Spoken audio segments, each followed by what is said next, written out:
Hello party people, what's up? Welcome or welcome back to my channel. I'm Tori. Thank you so much for being here today.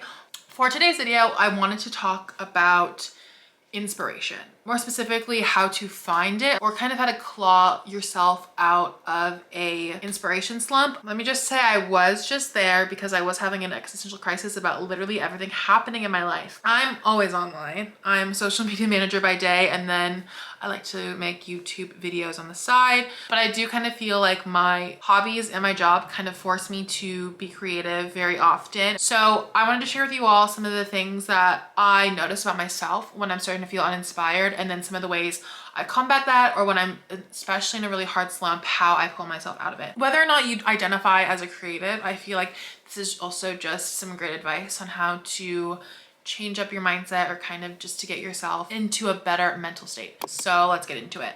So the first thing I wanted to say is that one thing I notice about myself whenever I feel very uninspired is that I am consuming more than I'm creating. Consuming can be in a lot of different ways. Like it could be I'm postmating more than I am actually cooking myself a meal. It could be I'm watching more YouTube videos than I am making YouTube videos. And a lot lately, a lot of it has been that I have been consuming more short form content than I have making content, or I've been consuming what I consider to be like junk content over content I actually want to watch. Like for example, I don't consider television or movies to be junk content. For me, junk content is when I'm on YouTube and I decide I just want to watch book hauls all day, or I'm on TikTok scrolling for hours, versus I kind of see television and movies as like enrichment time, because I feel like I get a lot more like aesthetic inspiration. I get more inspiration to listen to different music or maybe seek out different visual inspo when I'm watching a movie or a television show.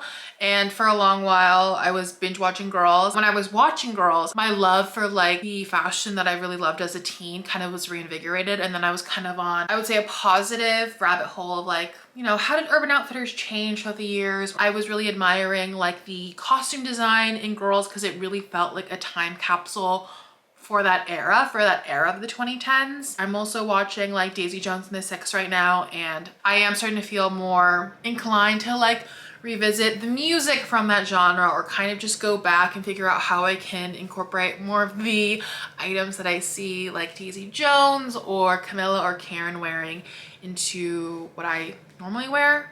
I would say if you feel like you're going into a slump or if you're feeling uninspired, reevaluate what you're consuming. I feel like that's always just the baseline for me, and it kind of like wakes me up. And ask yourself if it's actually like fulfilling or if it's actually stuff you'll remember. Oftentimes I realize like I will have watched like 3 hours worth of TikToks, but I can only recall like 4 of them. And then most of the time, the 4 that I recall are just people that I've blocked because they keep telling me to buy things from their Amazon storefront. And I'm like, I will not, but okay. I would also just say if you are like not feeling very inspired, I would definitely not recommend going on Pinterest. I feel like a lot of people like to say Pinterest is great for inspiration, but I think it's a great place for inspiration when you're already having fun seeking it out. If you are someone who feels like you're in a like a creative or an inspiration deficit, I feel like it's easy to get overwhelmed by like the sheer volume, but it's also overwhelmed, I think, when you can't find the one image or the one thing you're looking for. Whereas I feel like if you are seeking out like a documentary or a docu-series or even a TV show, like there are multiple aspects of it because it's like a moving picture that you can get inspiration from. You can get inspiration from the performances, you can get inspiration from the music, you get inspiration by the aesthetics, you can get inspiration from the colors used in the movie, from the actors themselves and maybe their filmography or the director's filmography. Number 2, take care of yourself. Do chores. It's amazing how the little things in your life actually help you feel more inspired, whether that's doing a 10-minute tidy. I'm also a big fan of an afternoon shower. One thing I love about working from home is that I can take a shower in the middle of the day. And it's actually so funny how like shower thoughts are a real thing. Like I will just go into the shower, do my whole skincare routine, do it all, and I'll just be stuck on something for work, and then it'll come to me in the shower and I'm like, oh my God, I literally need to make this TikTok right now. Similarly to this, I would also say get out of the house, touch grass, and move. It's actually so rude how going on a walk can actually improve your mental health. the way it can actually inspire you to do things or to complete projects or to do X, Y, and Z. Like, it's ridiculous, and I hate that that is actually a sage piece of advice. The fourth tip I have for getting out of like this kind of slump is to recognize the little luxuries in your life. One reason why I've also been super uninspired lately is because I've been consuming a lot of influencer content, but also I've been consuming content that has started to make me believe that it's more important to live an aesthetically pleasing life than it is to live a livable life.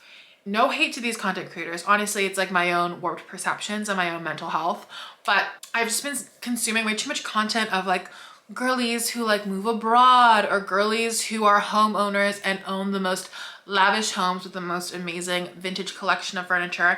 And I'm just like this, scrolling in bed being like, God, I wish that were me. God, I wish that were me. And because I'm spending all my time on my phone, I'm not actually appreciating the environment that I have and the life I'm leading. Instead of cultivating a space that makes me feel like I'm living a life, I'm just scrolling in jealousy over other people's lives. Some of the things that I consider little luxuries in my life are like reading before bed, having like fresh fruit at all times, and having it with like nearly every meal. My morning coffee routine is something that I think is a beautiful small luxury. Playing my records and just having it play through my room is also another little luxury. I've been like kind of telling myself these mantras for the past couple of weeks, and it actually has really improved the way I think I carry myself, and also the way that I'm like approaching, I don't know, just like living my life. Like, that sounds so granola and it sounds so like silly, but when you can romanticize these smaller aspects, or kind of just see these aspects